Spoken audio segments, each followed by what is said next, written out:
Assalamu alaikum and welcome to AIG Navigator podcast. I'm your host Shahida Haji, and today we have joined by Mr. Akif Rahim. Akif Rahim is serving as a national researcher at IME, and he belongs to Punjab, and he has also served at Punjab Irrigation Department. So, Mr. Akif, thank you so much for joining us in our today podcast.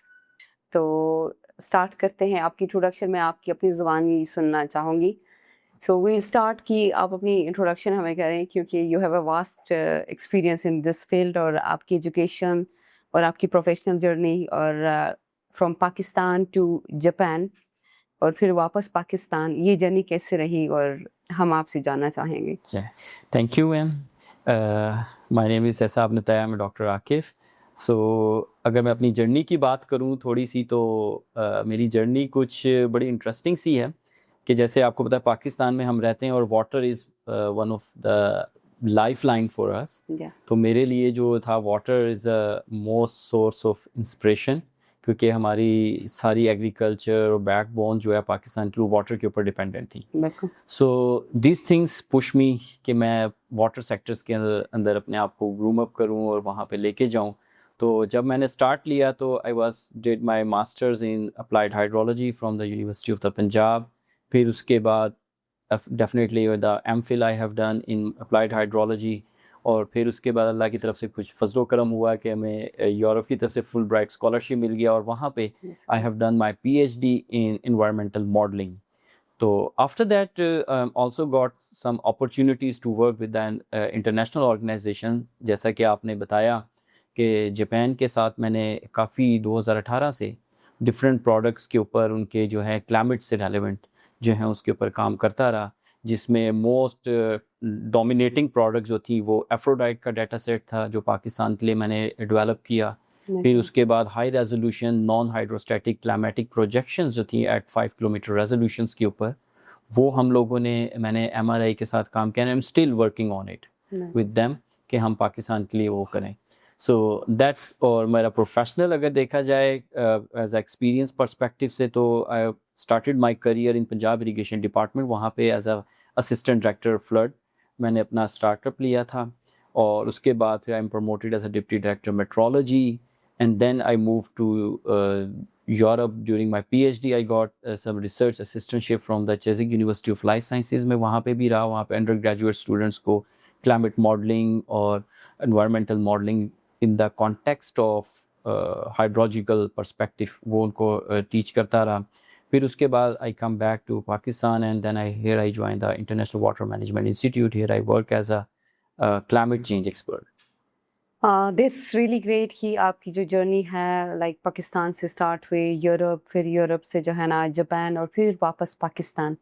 तो I really appreciate कि इतनी सारी opportunities को avail करके usually हम देखते हैं कि पाकिस्तानीज़ जो है ना बाहर जाके सेटल हो जाते हैं जब इस तरह की कोई अपॉर्चुनिटी मिलती है. लेकिन आई रियली अप्रिशिएट कि आप वापस पाकिस्तान आए और you are serving your country. और इस टाइम जो हम आपकी पोजीशन देख रहे हैं you are working at international scale, जो कि आप क्लाइमेटोलॉजिकल एक्सपर्ट हम आपको कह सकते हैं, जिसमें आपकी हाइड्रो डिज़ास्टर्स में आपकी एक्सपर्टीज़ हमने देखा है. तो बात करते हैं हम लोग 2010 और 2022 और फिर 2025 की फ्लड, अर्बन फ्लड की बात करें जो कि पूरी पाकिस्तान में अकर हुआ और वी फेस्ड वेरियस चैलेंजेस जिसकी वजह से हमारी इकोनॉमी को भी काफ़ी इफेक्ट हुआ, हमारी इंफ्रास्ट्रक्चर, हमारी एग्रीकल्चर सिस्टम भी काफ़ी डिस्टर्ब हुई. तो एज अ एक्सपर्ट फोरकास्टिंग को अगर हम देखते हैं कि आप अगर फ्लड की फोरकास्टिंग की बात करते हैं तो how you guys do forecasting और इसमें क्या क्या कंपोनेंट्स होती हैं और आप लोगों की जो फोरकास्टिंग होती है वो कितनी एक्यूरेट होती है. और अभी तक आपने इस फील्ड में काम किया एज ए एक्सपर्ट, तो आपने किस तरह से जो है ना अपनी कंट्रीब्यूशन दी है इस फील्ड में. काफ़ी सारे सवाल आज एक ही क्वेश्चन में आ गए हैं बट इट्स वेरी इंटरेस्टिंग. और आजकल जैसे आपने हाईलाइट किए 2010 का फ्लड, 2022 का फ्लड और फिर 2025 का जो कि इन द हिस्ट्री बना के गया लास्ट ईयर का जो फ्लड था और हमें बहुत से मैसेजेस भी वो दे के गया है. तो इन तमाम फ्लड्स को जब मैंने अपनी लाइफ एक्सपीरियंसेस किए लाइक 2016 से ऑनवर्ड जो मैंने फ्लड एक्सपीरियंस किए 22 का भी, 25 का भी और 23 का भी जो फ्लड आया उसको भी एक्सपीरियंस किया। स्पेशली एक 2024 का फ्लड जो था हिल टॉरन राजनपुर के अंदर, उसको हम हाईलाइट नहीं करते, वो 2022 से भी एक one of the biggest disaster था, बट वो एक स्मॉल स्केल के ऊपर था। तो इन फ्लड्स के ऊपर जब मैंने देखा और एक्सपीरियंस किया, तो मुझे जो सबसे इम्पॉर्टेंट चीज़ नज़र आई, हमारा जो फ्लड फोरकास्टिंग सिस्टम है उसमें मोस्ट इम्पॉर्टेंट जो एक कहने के लैग एग्जिस्ट कर रहा है वो है हमारी एक्सट्रीम इवेंट्स को कैप्चर करने की कैपेबिलिटी। Okay. ये एक सबसे बड़ा गैप एग्जिस्ट कर रहा है and still it is existing, Yes. कि हम अभी तक एक्सट्रीम इवेंट जो होते हैं, जैसे 2025 का फ्लड आया था, उसमें जो रेनफॉल हुई थी विद इन दी 12 आवर्स के अंदर, वो इतनी रेनफॉल हो गई थी जो पूरे साल की रेनफॉल के बराबर थी, जो हमें 12 घंटे में मिल गई थी। And we are not prepare for that कि इतना वो रेनफॉल जो होगा, और वो विद इन दी 12 और 6 आवर्स के अंदर जो फ्लड था, स्पेशली जो मराला के ऊपर जनरेट हुआ था, जो कि 10 लाख के करीब करीब पहुंच चुका था फ्लड, तो वो फ्लड जो हमारे पास जनरेट हुआ है, आई रिमेंबर दैट कि at 9 o'clock in the night the flood magnitude is around 2.5 lakh के करीब फ्लड था, और रात को 2 बजे के करीब हमें पता चलता है जी जो फ्लड हो गया वो 10 लाख को टच कर गया। तो दो sharp peak within the 6 hour जो थी, ये हमें रियलाइज़ करवा के चली गई कि हमारा जो फ्लड फोरकास्टिंग सिस्टम है इसको इम्प्रूव करने की ज़रूरत है, कि हम इसको इम्प्रूव करें और इसमें स्पेशली जो एक्सट्रीम इवेंट्स हैं उनको कैप्चर करने की कैपेबिलिटी को इंक्रीज़ करना चाहिए हमें। तो ये वो चीज़ें थी जो मैं समझता हूँ कि हमारे अभी फ्लड फोरकास्टिंग सिस्टम के अंदर एक लैग एग्जिस्ट कर रहा है और हमें इसको इम्प्रूव करना पड़ेगा। How we can improve it is $1 million question कि how we can do it, but मेरे मुताबिक जो है कि हमारे पास जो एक सबसे बड़ी इसकी पहले बताता हूँ ना इम्प्रूव होने की वजह क्या बन रही। वो रीज़न ये है कि हमारे पास रिलायबल डाटा सेट नहीं है जिसके ऊपर हम अपने मॉडल्स को जो हैं वो ट्रेन कर सकते हो। But now we are living in that era कि अब हमारे पास ये कह देना कि ऑब्जर्व डाटा सेट ना सही, लेकिन सैटेलाइट और अदर प्रोडक्ट्स इतनी अवेलेबल हैं जिनको हम यूटिलाइज कर सकते हैं just to trigger the not about the magnitude but just to trigger to know about that the rise of peak. क्योंकि एक तो होता ना कि अगर आप कंसर्न है रिगार्डिंग टू दैट पीक कि जी हमें 10 लाख की पीक का पता हो तो फिर हम करें, लेकिन अगर आपका हाइड्रोलॉजिकल मॉडल ये प्रेडिक्ट कर देता है कि ये एक एनॉमली क्रिएट करने वाला है, तो that is also a very good indicator that. तो हम उन डाटा सेट्स के थ्रू इनिशियली अपने उनको कर सकते हैं। But most important I would again say that कि हमें robust data set, high range gauge densities की बहुत ज़्यादा ज़रूरत है कि हमारे ऑब्जर्वेटरीज जो हैं वो ज़्यादा से ज़्यादा हों, स्पेशली फ्लड फोरकास्टिंग के लिए radar system that is one of the most important for us अगर हम टाइमली इसको फोरकास्ट करना चाहते हैं। तो ये वो चीज़ें हैं जिसको अगर हम इनकॉर्पोरेट कर लें तो we can get better forecast. Okay, that's great. अब बात करते हैं 2025 के फ्लड की। मैं भी यू वर इन पाकिस्तान उस टाइम पे, और आपकी कंट्रीब्यूशन क्या रही कि आपने फ्लड फोरकास्टिंग में कोई मेन रोल प्ले किया? श्योर। तो 2025 का जो फ्लड है ना, इसकी थोड़ा सा आगे इसकी बैकग्राउंड के ऊपर मैं आपको लेके जाऊं तो इसमें आपको एक चीज़ बड़ी इंटरेस्टिंग सी नज़र आएगी कि 2025 के अंदर पाकिस्तान जो है, स्पेशली पाकिस्तान को सबसे बड़ा प्रॉब्लम चल रहा है, we are swinging in between of 2 different extreme events. Either we are facing an extreme dry condition or on the other hand we are also facing extreme wet condition. तो अगर इसकी example अगर मुझसे कोई पूछता है तो मैं 2025 को दे रहा होता हूँ। उसकी रीज़न ये है कि 2025 के अंदर according to Pakistan meteorological department कि हमारे पास 4 महीने तक बारिश का एक ड्रॉप भी फॉल नहीं हुआ था और हम ड्राउट को फेस कर रहे थे, बहुत शदीद किस्म का ड्राउट था। और 2025 में ही जुलाई और अगस्त के अंदर हम चले जाते हैं तो विद इन दी 1 और 2 डेज़ के अंदर इतनी बारिश हो जाती है कि वो एक हिस्टोरिकल फ्लड बन जाता है हमारे लिए। बिल्कुल। तो पाकिस्तान के अंदर हम दोनों कंडीशंस को ही फेस कर रहे हैं, ड्राई कंडीशंस को भी फेस कर रहे हैं और वेट कंडीशन को भी फेस कर रहे होते हैं।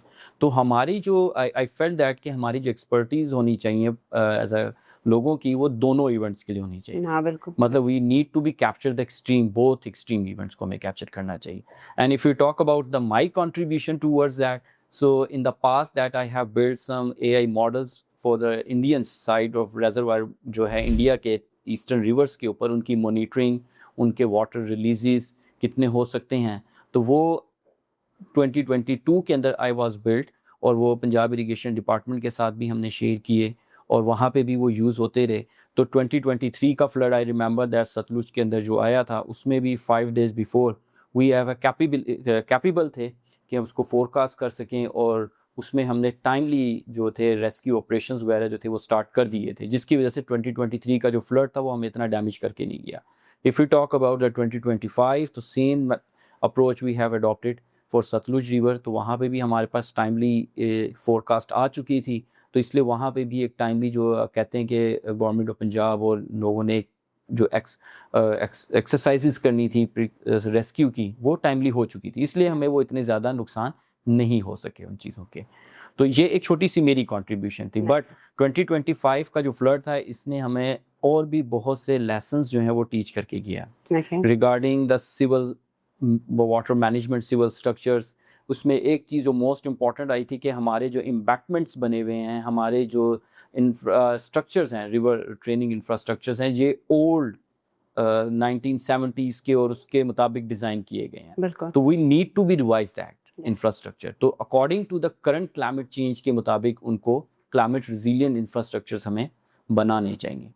कुछ हमारे ट्रेनिंग वर्क्स रिवर्स के इस तरह से हैं कि जो रिवर को बहुत ही ज़्यादा अनयूजुअल नैरो कर देते हैं, जिसकी वजह से हमें आई थिंक पंजाब गवर्नमेंट को बहुत ज़्यादा प्रॉब्लम्स भी फेस हुई थी जब वो फ्लड पास कर रहा था। तो उनको मैनेज करने में, उनको ब्रीच करने में या उनकी मेंटेनेंस करने में, उनको फ्लड को सेफली पास करने में, तो वो चीज़ें जो हैं वो हमें रिवाइज करनी चाहिए। और सेकंड एक बड़ा इंपॉर्टेंट जो प्रॉब्लम फेस हुआ 25 में कि लोगों की फ्लड प्लेन के अंदर इंक्रोचमेंट थी।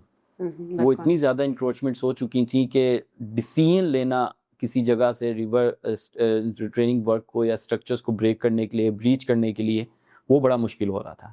तो we need to be revise. और स्पेशली जो हमारा फ्लड प्लेन एक्ट है उसको फोर्सफुली अब इम्प्लीमेंट करवाना पड़ेगा हमें। हाँ, there is need of the time I think. अब बात करते हैं डॉक्टर आकिब की। आपने बात की 2025 की फ्लड की जो सिनेरियो थी और you are the eye witness of that all scenario. अभी हम 2026 में आ गए and are we prepare for this year, और इस ईयर में क्या कुछ हो सकता है, अर्बन फ्लड की क्या सिनेरियोस है, तो इस पे अगर आप थोड़ा सा अपना इंसाइट दे दें तो। करंट बेसिस जो सिचुएशंस हमारी चल रही हैं, अगर मैं उसके ऊपर बात करता हूँ तो उसमें तो जो कंडीशंस प्रिवेल कर रही है, the one of the media के अंदर जो सबसे ज़्यादा एक चीज़ जो फ्लोट कर रही है, that is the strong El Nino phenomena जो है वो ट्रिगर होने वाला है। That is expected in next couple of months के अंदर एक्सपेक्टेड है। और यूजली पाकिस्तान की जो हिस्ट्री रही है साउथ एशिया में, El Nino most of the time brings a drought conditions for us. So but we can't ignore the extreme events, क्योंकि जब अल नीनो आता है it brings a high temperature in that region, और high temperature जो होते हैं ये trigger कर जाते हैं एक्सट्रीम इवेंट्स को। तो वी कैन से दैट कि इस साल भी हम एक्सपीरियंस कर सकते हैं एक्सट्रीम इवेंट्स को, लाइक शॉर्ट ड्यूरेशन की इंटेंस रेनफॉल जो होती है वो हमें फेस हो सकती है मानसून के अंदर। But on the basis of the current climatic models के बिहाफ पे अगर बात की जाए तो WMO जो ने जो अपना रिसेंटली पब्लिश किया हुआ है डाटा सेट, उसके अंदर भी दे सेड दैट कि मानसून जो होगा बिलो एवरेज होगा हमारे पास रेनफॉल में। बट पॉइंट इज़ अगेन वही आता है कि below average, let's suppose that अगर हमें जुलाई के अंदर रेनफॉल 300 मिलीमीटर मिलती है पूरे जुलाई में, हो सकता है वो 300 मिलीमीटर आपको एक दिन में मिल जाए। तो वो फिर एक फ्लड को ट्रिगर कर सकता है। तो इन शॉर्ट हम ये कह सकते हैं कि हम फ्लड को on the basis of that कि ये स्ट्रॉन्ग अल नीनो आ रहा है तो फ्लड नहीं आएगा, तो ये कहना शायद गलत भी हो सकता है हमारे लिए। तो we should prepare over self कि हमें कोई इस तरह का एक शॉर्ट ड्यूरेशन का एक्सट्रीम इवेंट एक्सपीरियंस हो सकता है 2026 में।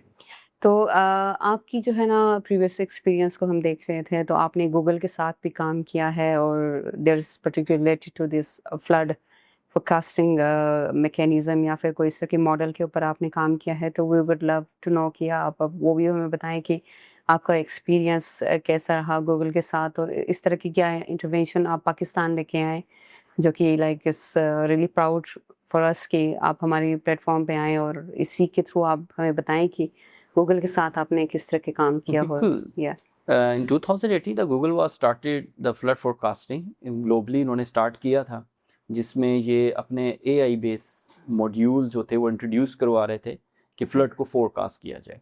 तो they also very interested in Pakistan कि हम पाकिस्तान में भी इसको लॉन्च करें, बट इंडिजियसली हम लोगों ने खुद पाकिस्तान के अंदर अपने फ्लड फोरकास्टिंग जो थे वो AI बेस्ड मॉडल्स बनाए और उनको हम लेके चले। ऑल्दो अभी तक मैं ये तो नहीं कह सकता कि हम मुकम्मल तौर पे हम सक्सेसफुल हो चुके हैं, but we are getting a very good results of it. So मैंने जो चीज़ उनसे एक सीखी थी कि आने वाला जो एक टाइम आ रहा है आगे, जैसे कि AI और artificial intelligence and machine learning day by day they are penetrating in every field में जा रही है, और स्पेशली हमारी जो ये हाइड्रोलॉजी की जो फील्ड है इसके अंदर भी इसका बहुत ज़्यादा जो है वो इन्फ्लुएंस जो है वो नज़र आ रहा है। सो आई वुड सजेस्ट दैट, और मैं समझता हूँ कि आने वाले वक्त के अंदर हमें इस टूल को अडॉप्ट करना चाहिए। But one big constraint in the AI models I felt is that, क्योंकि ये फिजिकल प्रोसेस मॉडल नहीं होते, तो इनको इम्प्लीमेंट करने से पहले जो एक true science behind the running of this flooding के जो प्रोसेसेस होते हैं उनको भी उसके अंदर इंड्यूस किया जाए। सो लाइक अ फिजिक्स इंड्यूस जो है वो AI मॉडलिंग की तरफ हमें मूव करना चाहिए। तो आई थिंक कि हम फिजिक्स इंड्यूस AI मॉडलिंग की तरफ जाते हैं तो we can get a good and more robustic results. Yeah that's true.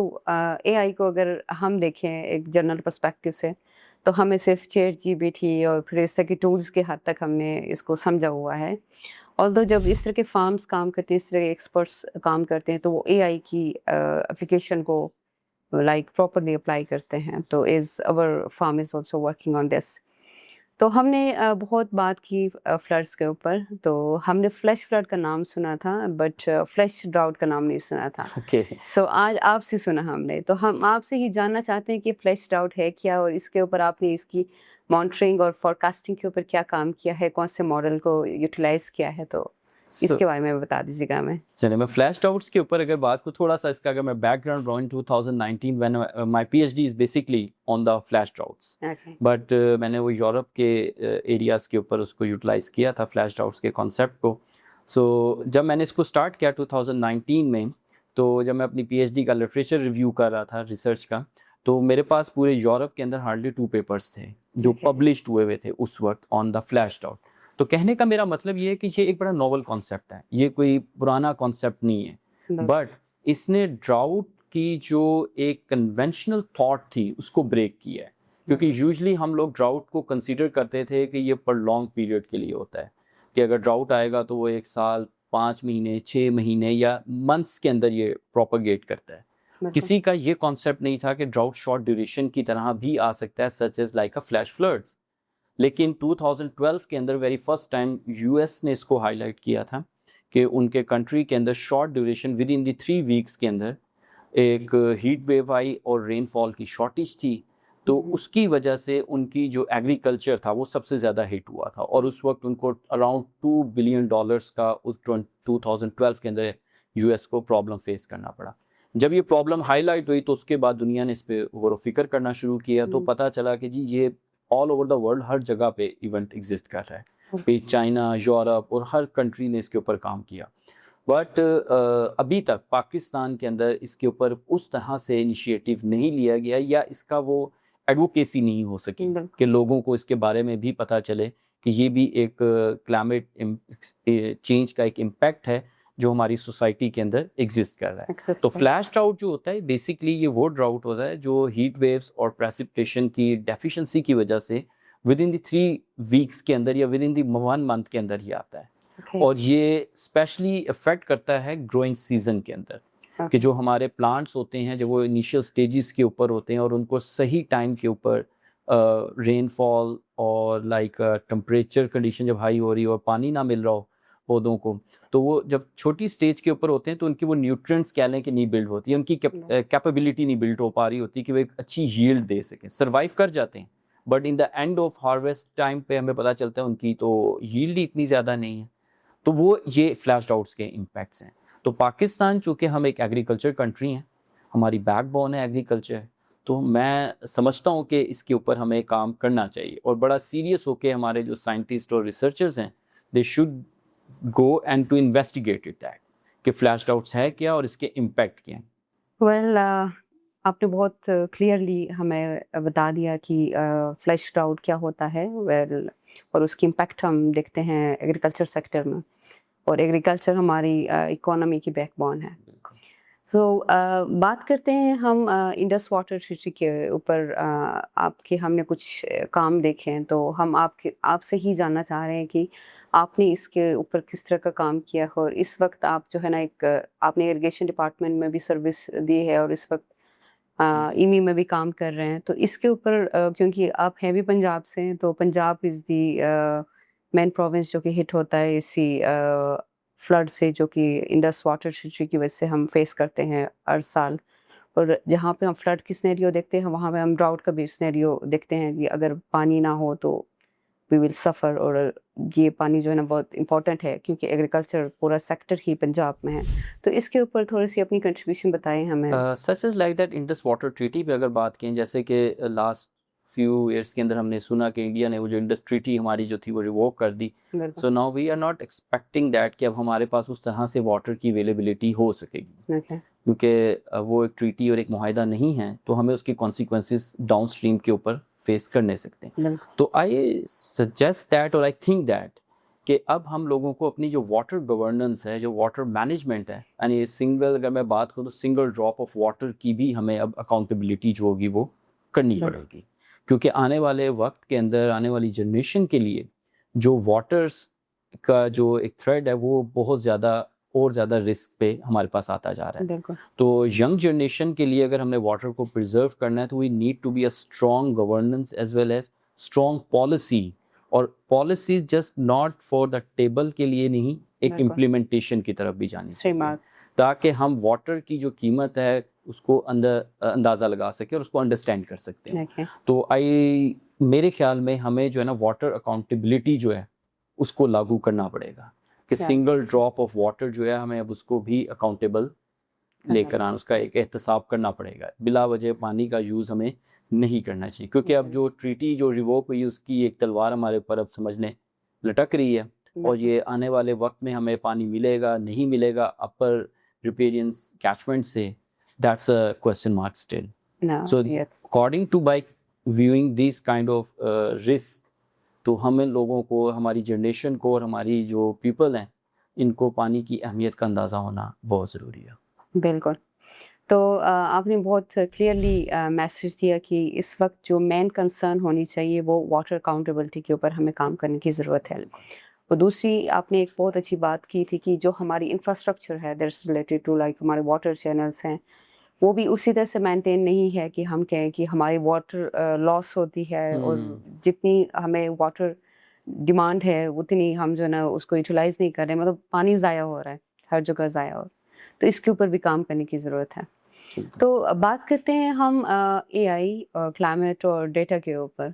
तो डेटा आपको खुद पता है कि पाकिस्तान में जो है ना डेटा एक बहुत बड़ा इशू है, कि डेटा है डिफरेंट, लाइक स्पार्को के पास भी डेटा है, पीएमडी के पास भी डेटा है, और इस तरह से एनडीएमए के पास भी डेटा है, but they are not like, ये वो एंटिटीज़ हैं, गवर्नमेंट एंटिटीज़, जो डेटा शेयर नहीं करते हैं। दे डोंट बिलीव इन कि डेटा शेयर करने से जो है ना लोगों के फ़ायदे होते हैं। तो similarly the problem we are facing at our organisation कि एआई को ट्रेन करने के लिए we need accurate data, but वो डेटा नहीं है, और जिसकी वजह से फिर हम फर्दर जो ना फोरकास्टिंग या फिर जो नाउ कास्टिंग या अर्ली वार्निंग के ऊपर हम फिर फर्दर काम नहीं कर सकते।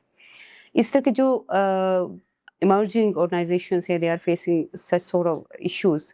अगर फिर हम इसकी अल्टरनेट ऑप्शन देखते हैं, तो पूरी दुनिया जो है ना ओपन डेटा के ऊपर रिलाई करती है, वेर पाकिस्तान में ये गैप हम देखते हैं कि पाकिस्तान की जो गवर्नेंस या फिर जो डिसीजन मेकर्स हैं, दे डोंट एक्सेप्ट दिस कि भाई ओपन डेटा जो सेटेलाइट बेस्ड डेटा हमारे पास आता है वो रिलायबल है। उस पर क्वेश्चन मार्क के, लेकिन हम देखते हैं तो ग्राउंड डेटा हमें अवेलेबल नहीं होता। तो इसके ऊपर थोड़ा सा आप अपना बताएं कि how we can, as you work in this field, तो आप बताएं कि हम इस इशू को किस तरह से कॉप कर सकते हैं, ताकि फिर इस तरह के इश्यूज फर्दर जो हमारी जनरेशन आ रही है, जो इस वक्त काम कर रहे हैं, उनको फिर फेस ना करने पड़े। देखिए, इसमें सबसे इम्पॉर्टेंट तो यही है कि ground data set most important होता है हमारे लिए। अब मैं यंग जनरेशन को ये तो नहीं कह सकता कि हर एक बंदा अपना एक रेन गेज लगा के बैठ जाए और उसका डाटा रिकॉर्ड करना शुरू कर, पॉसिबल भी नहीं है। हाँ, पॉसिबल ही नहीं है, और बिकॉज हमें डिपेंड करना पड़ेगा गवर्नमेंट के ऊपर। तो बिल्कुल यहाँ पे जो मैं समझता हूँ ना, सबसे बड़ा जो एक लैग एग्जिस्ट कर रहा है वो है trust trust between the government organizations and the researchers, बिल्कुल because sometime जो होता है कि गवर्नमेंट अपना, क्योंकि डाटा मैं ये तो नहीं कहता कि फ्रिक्वेंटली ही सबको दे दिया जाए, क्योंकि डाटा भी आपकी एक सिक्योरिटी थ्रेट का रीज़न बन सकता है somehow, हाँ, बिल्कुल बट हमारे जो इदारे हैं या हमारे जो रिसर्चर्स हैं, इनको गवर्नमेंट के साथ एक अपना ट्रस्ट बिल्ड करना पड़ेगा इन the terms of that data sharing, क्योंकि गवर्नमेंट का एक पर्सपेक्टिव होता है, हम डाटा दे देते हैं, they leak out their data set to the other organisation और इंटरनेशनल ऑर्गेनाइजेशंस को दे आते हैं डाटा सेट, तो उनका भी ज़ाहिर बात है उससे उनके भी अपने कुछ प्रोटोकॉल्स होते हैं डाटा शेयरिंग के लिए, बिल्कुल तो उन्होंने भी उनको मद्देनज़र रखना होता है। इधर से रिसर्चर्स का हम लोगों का क्लेम होता है कि हमें वो डाटा नहीं दे रहे, बिल्कुल तो आई थिंक दैट कि there is a gap between yeah there is the researchers and the government. या तो जब ये एक गैप फिल होगा, in the terms of trust build होगा, okay then I think we can get this data set very easily. तो अब जैसे if I talk about the Pakistan Meteorological Department, उनसे डाटा सेट मतलब मिलना थोड़ा सा मुश्किल होता है, बिकॉज उनके अपने कुछ प्रोटोकॉल्स हैं जिनको उन्होंने फॉलो करना होता है, बिल्कुल but once you have to build a trust with them and you have to show that you are really going to build something which is beneficiary for the Pakistan and for the people of the Pakistan, तो then definitely they can share their data set.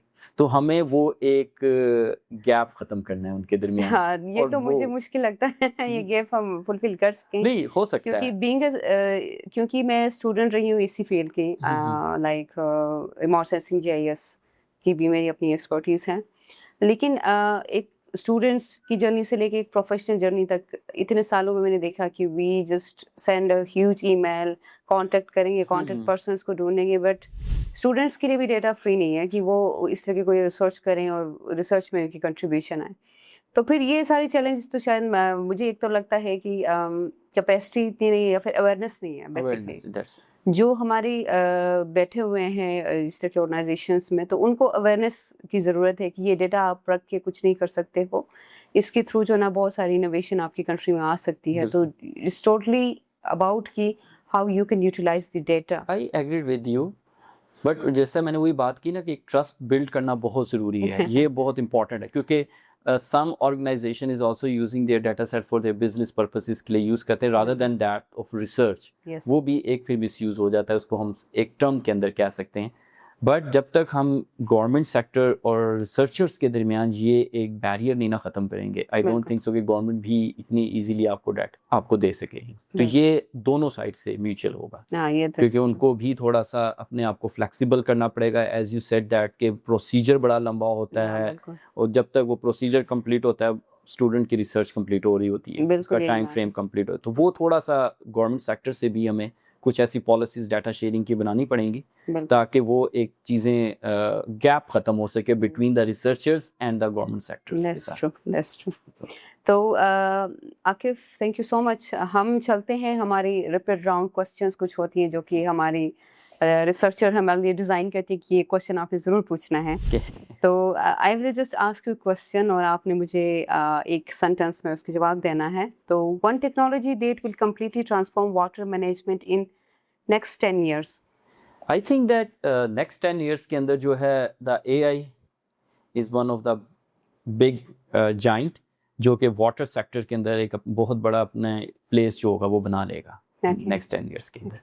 AI in climate science overlapped or under-irritated?